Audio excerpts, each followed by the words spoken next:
Mes chers amis, nous terminons cette série de 5 business à lancer en Afrique en 2021 par le e-commerce.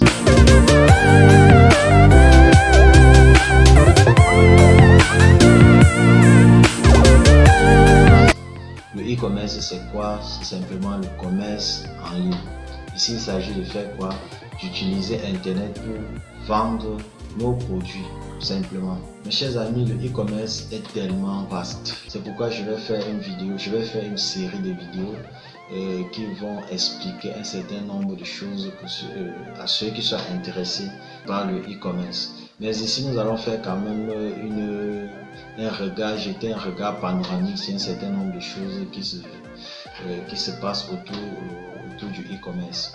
Déjà, pour pouvoir effectuer le e-commerce, pour pouvoir vendre ces articles en ligne, il faut être présent en ligne. Et pour être présent en ligne, il y a des différents canaux ou des différents mécanismes, plateformes qu'on utilise, des différents moyens.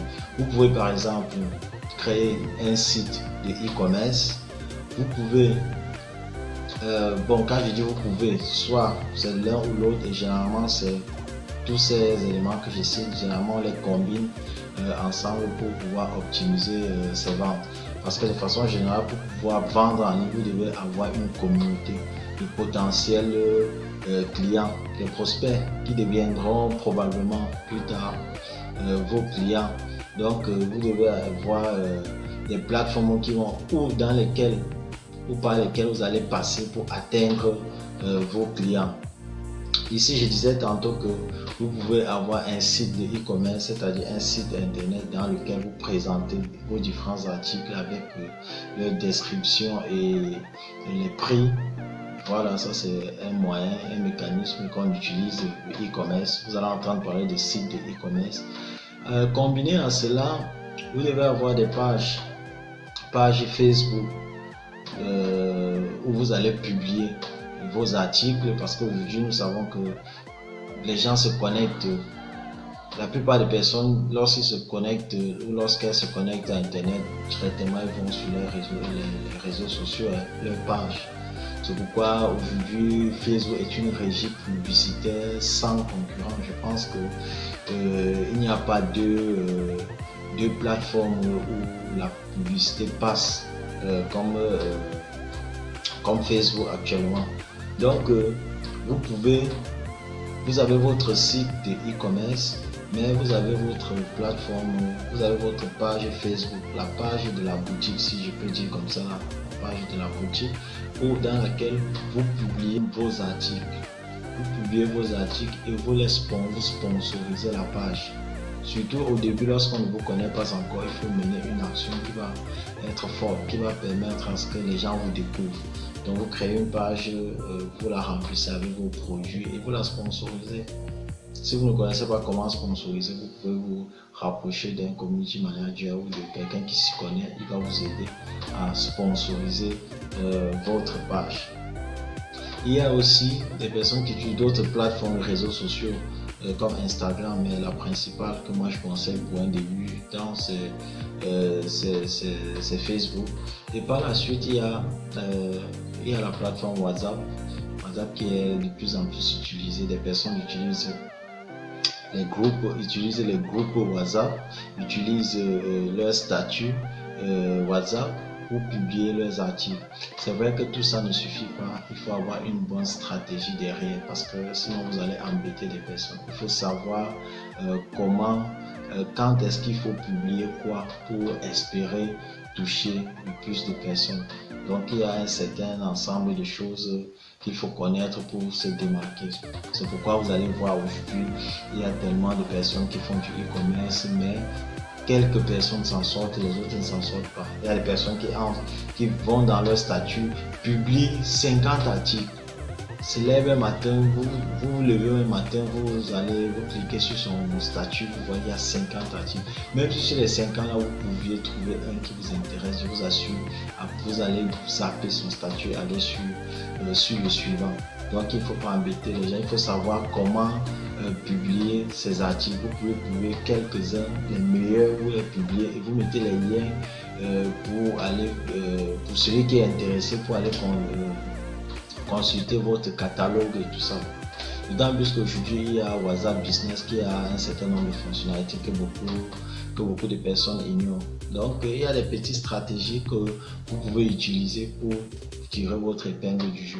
Une fois décortiqué, bon, en quelques mots, c'est pas trop décortiqué, mais une fois parcouru ces différentes plateformes par lesquelles vous passez, où des personnes passent pour faire la publicité de leurs différents articles sur Internet, nous allons revenir un peu plus en arrière pour voir déjà quels sont les types de e-commerce que les gens pratiquent.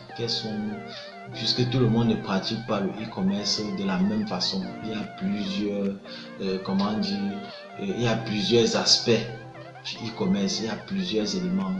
Il y a le e-commerce, nous allons aller un peu terre à terre. Il y a des personnes qui achètent des marchandises en gros dans leur pays. Il y a des villes, il y a des grossistes qui importent ces produits de Chine, de Belgique, de pays étrangers en fait. Et ces personnes, je parle maintenant des personnes qui vont faire de e-commerce, parce que généralement, les personnes qui importent en grande quantité, elles ont déjà un carnet d'adresses. Dès qu'elles importent, c'est un magasin, d'autres personnes viennent chercher une fois. D'autres personnes viennent chercher pour aller détailler. Donc parfois ces personnes n'ont même pas besoin de faire trop de publicité. Elles en font quand même, mais elles n'ont pas besoin d'en faire trop. Il y a des personnes qui viennent acheter des produits dans des articles chez ces fournisseurs, chez ces grossistes, et qui vont détailler dans leur boutique. Généralement les boutiques sont bien aménagées, on achète chez les grossistes, on met dans la boutique, et maintenant on utilise WhatsApp, Facebook. Généralement WhatsApp, Facebook, les gens n'utilisent même pas trop les sites de e-commerce. Vraiment c'est WhatsApp, Facebook qu'on utilise pour engranger, pour chercher les clients. Et lorsqu'on a des clients, soit on va livrer chez eux, soit ils viennent chercher à la boutique. Donc ça c'est une première catégorie. Il y a une deuxième catégorie de personnes qui vont un peu plus loin. Eux, ils ne vont pas chercher chez le grossiste qui a déjà importé. Eux, ils vont chercher, ils passent des commandes directement en ligne, en Chine. Ils font venir les produits de Chine, de Belgique, de Turquie, de France. C'est tant mieux. Là, il y a des avantages et des inconvénients lorsque vous-même vous prenez sur vous de faire venir de traiter avec les fournisseurs qui sont à l'extérieur. Parce que lorsque ces fournisseurs sont sérieux, c'est très bien, vous achetez des produits parfois à faible coût et vous les vendez, vous avez une bonne marge. Mais le problème dans ce cas est que souvent il n'y a pas une certaine fiabilité au niveau, vous n'avez pas une certaine garantie au niveau du fournisseur. Vous trouvez un fournisseur, vous voyez un produit gagnant, que vous trouvez gagnant qui peut passer dans votre marché, dans votre communauté, vous passez la commande de ce produit. Mais quelquefois, vous passez la commande d'un produit X et on vient vous donner un produit Y qui n'a rien à voir avec le produit que vous avez commandé. J'ai vu déjà une dame qui avait passé les commandes des robes, des très jolies robes, et elle a reçu des serpillères, si je peux dire. Elle a reçu des habits qui n'avaient rien à voir avec ce qu'elle a commandé. Elle était obligée, puisque lorsqu'elle a commandé, elle a déjà une communauté, elle a partagé les photos des commandes qu'elle a effectuées, elle a partagé les photos à sa communauté. Plusieurs personnes avaient déjà réservé, lui avaient déjà envoyé l'argent et effectué des choix. Puisque lorsqu'elle trouve les produits gagnants, elle partage d'abord dans sa communauté. Ses clients choisissent leurs produits et les quantités, lui envoient de l'argent. À ce moment, elle calcule et passe la commande exacte au fournisseur. C'est en fait ce qu'elle avait fait. Mais le problème maintenant, c'est que lorsque les produits sont arrivés au pays, elle s'est rendue compte que ces produits n'avaient rien à voir. Ces articles, ces robes n'avaient rien à voir avec les photos que le fournisseur lui avait présentées. Elle était obligée de rembourser, de remettre l'argent de tous ses clientes. Et c'était vraiment une situation très très désagréable. Lorsque vous voulez importer vous voulez acheter les articles à l'extérieur, si vous avez un membre de la famille ou un ami qui se trouve dans le pays, dans ce pays extérieur, vous pouvez passer par lui.